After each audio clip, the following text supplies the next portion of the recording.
Parallel circuit. Consider a circuit with three resistors R1, R2, and R3 connected in parallel. The resistors share a common positive terminal P and a common negative terminal Q.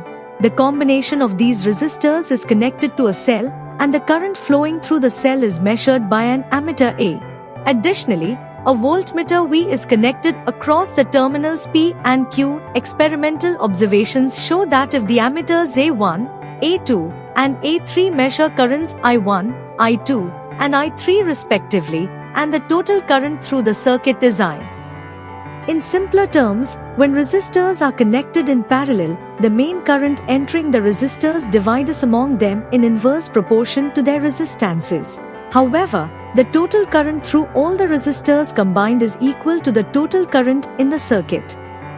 Additionally, the potential difference, voltage, across each resistor in a parallel circuit is the same, as they are all connected to the same points P and Q, where the voltmeter is connected.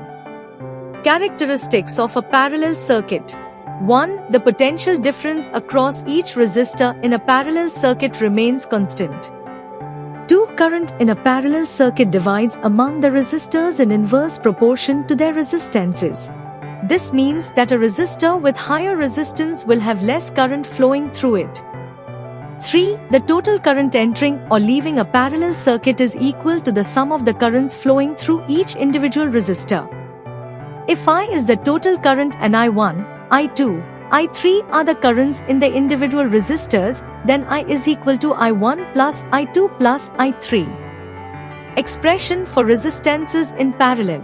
Consider three resistors with resistances R1, R2, and R3 connected in parallel. Let Rp be the combined resistance of the parallel circuit when V is the potential difference across each resistor. Let I be the current in the main circuit, and I1, I2, and I3 be the currents in resistors R1, R2, and R3 respectively.